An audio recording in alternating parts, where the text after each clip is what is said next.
Hi everyone.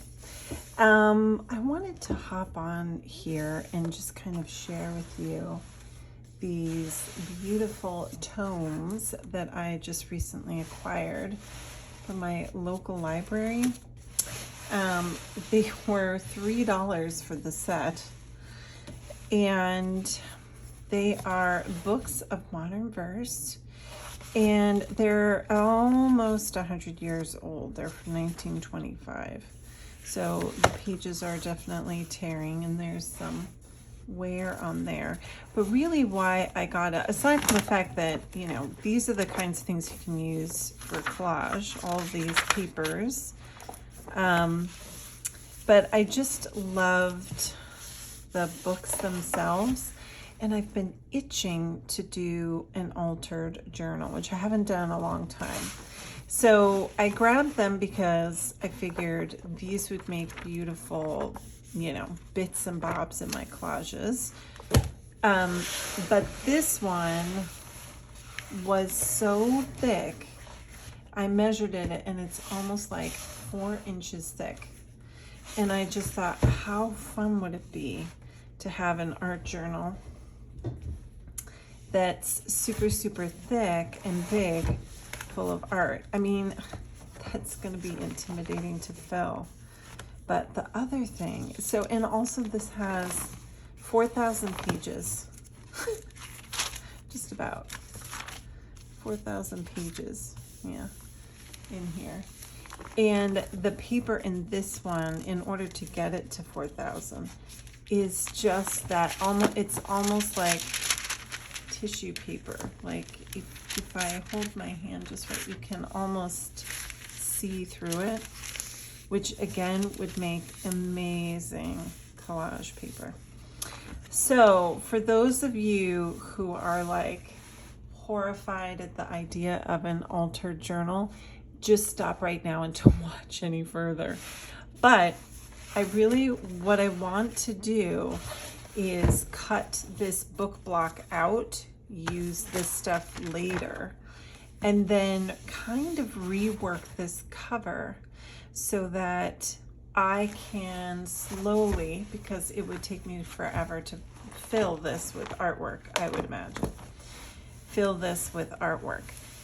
So I am torn, however, because I love the layout of this cover, and I thought it would be fun to kind of keep at least some of what's on here for my book so that when you open it up, you don't expect to see what's inside. The only problem for me is that I'm really not a red person. This is almost a brown, but this is definitely red at this point.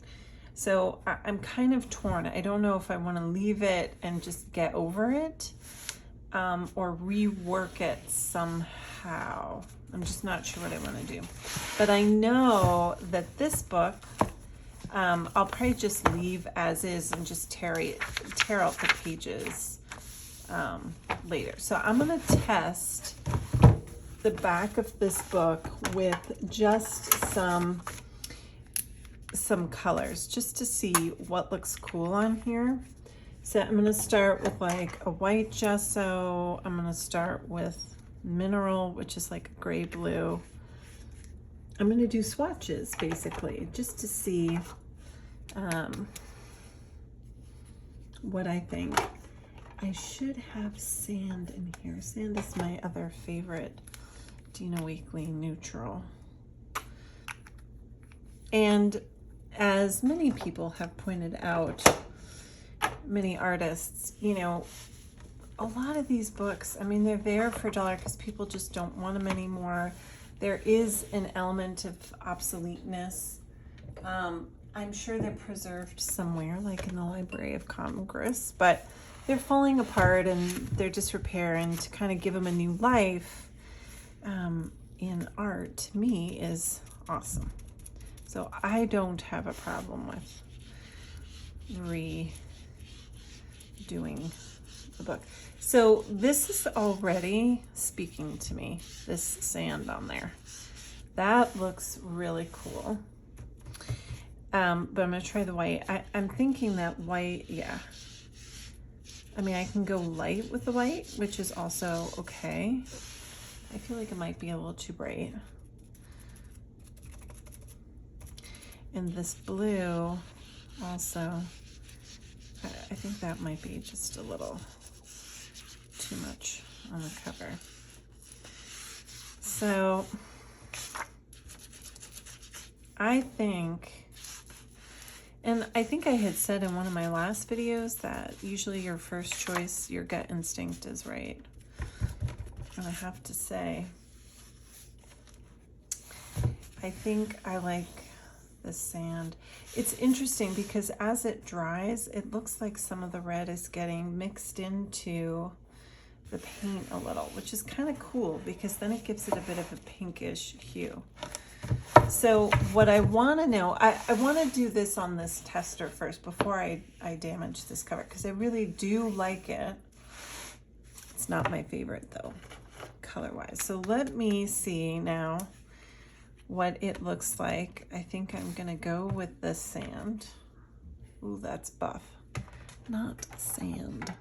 Buff and sand are very similar. Here we go. I honestly can't tell them apart out. I mean, yeah, sand is a little darker. Except once you get them on paper, I feel like buff is way more, okay. It's way more like translucent. So I'm really not sure what I want to do, right? But I do know that I kind of want to retain some of what's there. So, and the other cool thing about adding paint to a book cover like this is, you know, I'm kind of preserving, in this case, the integrity of what was there. And this paint is actually going to seal this crackling book cover a little bit. So it's gonna give it some new life, I guess you could say. So now I'm wondering, okay, that looks kind of cool. I'm just trying to play here and just say, okay, how much paint do I want to add? What's too much, so that when I go to do my other one, I can say, okay, here's what I want to do. Do I like this look? I kind of do, you know, kind of like, it looks a lot darker on the camera, but it's definitely not exactly the same. It's there. And that's how I can get started. So, you know, I'm trying to see here, which is another. So I have an apricot, which now I'm really going to get experimental. I'm just going to put some on there. Apricot is more peachy. So that's kind of a nice color too.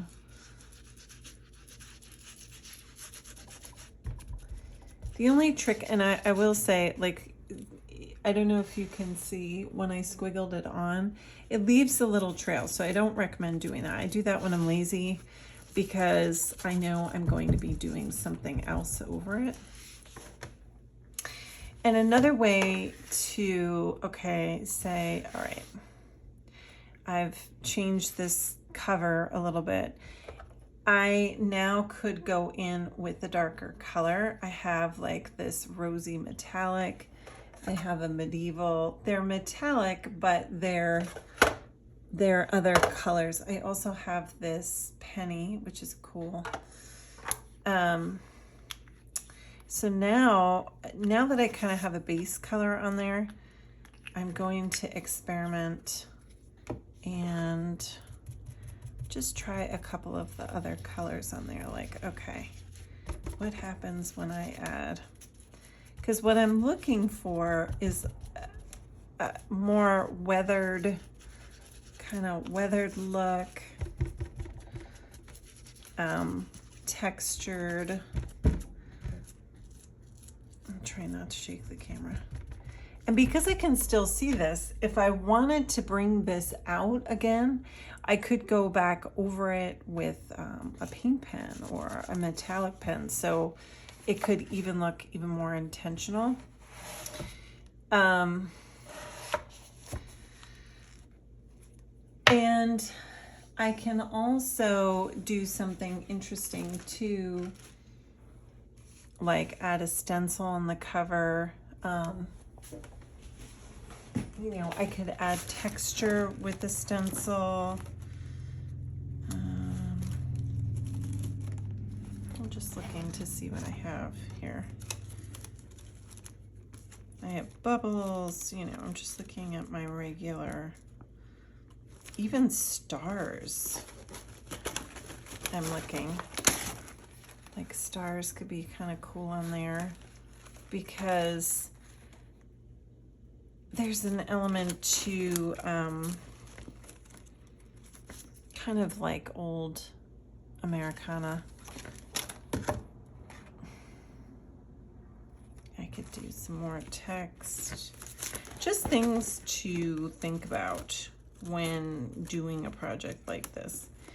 I think I'm wondering if maybe some flowers could be the way to go. But I think I would want smaller ones. I'm just not sure. But at the very least,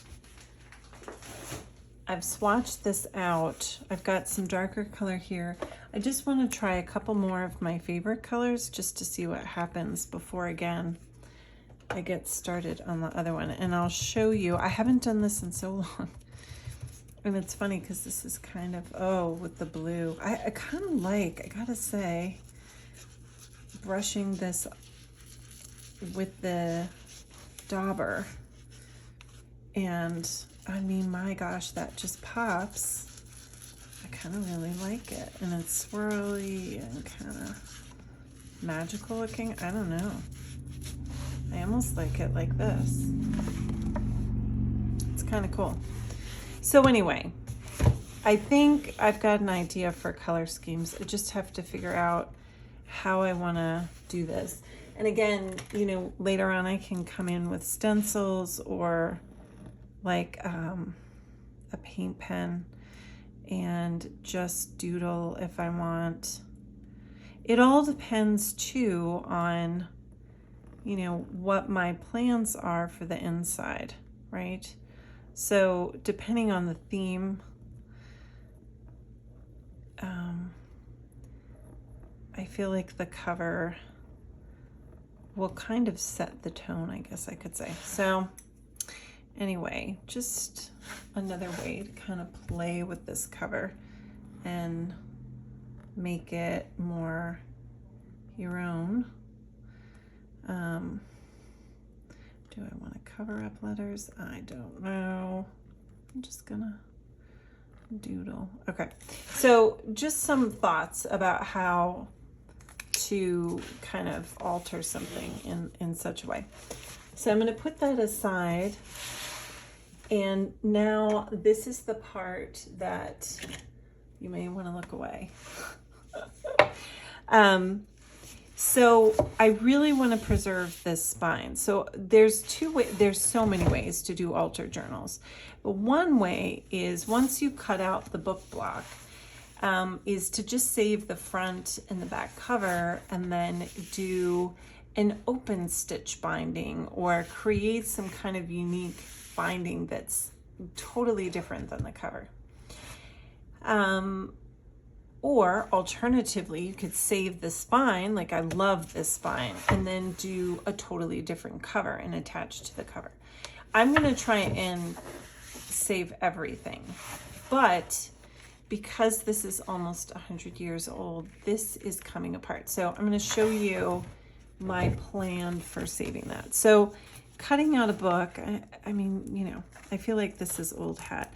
And when it's this old, it'll come out so easy. You just take, I have an X-Acto knife, and you just cut along the spine carefully, very carefully, okay?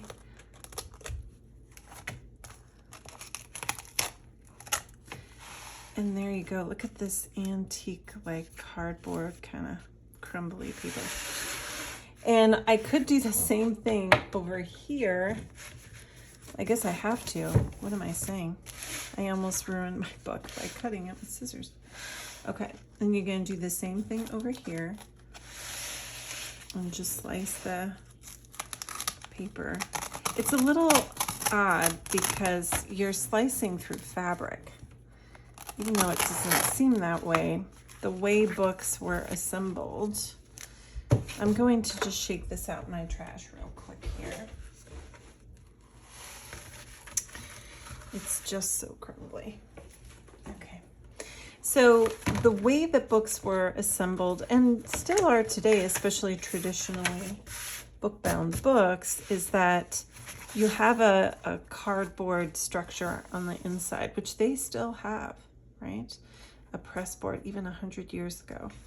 And then you have paper, and then usually you have a special fabric cover. And this fabric was then probably painted and maybe even waxed a little to give it kind of that glossy look to finish it off. So, but again, this cover is really coming apart, but because it's fabric, and I know I'm going to want to retain it, I'm going to take some of this. Let me get a fresh roll so you can see. This is Dina Wakley sticky back canvas tape. It's perfect for any kind of bookbinding project. So what I'm gonna do is I'm just gonna cut some strips on the inside that you can't really see, but to preserve this book. So I know I'll need probably 3. So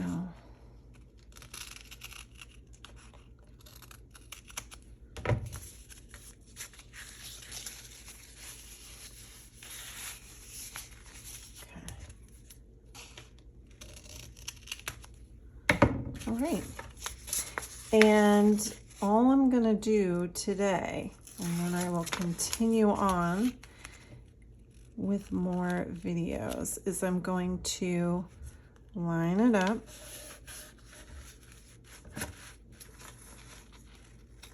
and trim it down and just start protecting this cover so I can preserve it. Let me trim it a little bit better. So you don't have to be perfect. The only thing I'm trying not to do is expose it on the outside. All right, so I'm going to keep doing this, and then in another couple of days I'm going to share with you the rest of my project, and I hope you will think about trying to maybe try a project of your own with altered journaling. So my goal is to just keep plugging away at this project and share my process with you. And hopefully inspire you and teach myself some new tricks, because I've got to say it's been about 20 years since I have done this process. So the first step was tearing out the book block, and in this case preserving the cover. So now, even though it's still peeling, I can glue that back. But now when I go to bind this book and sew signatures in the side, it's gonna be nice and stable. So I've just added years of life back into this spine. All right, so that is where I'm leaving off today, and I hope you join me in some further explorations with this book.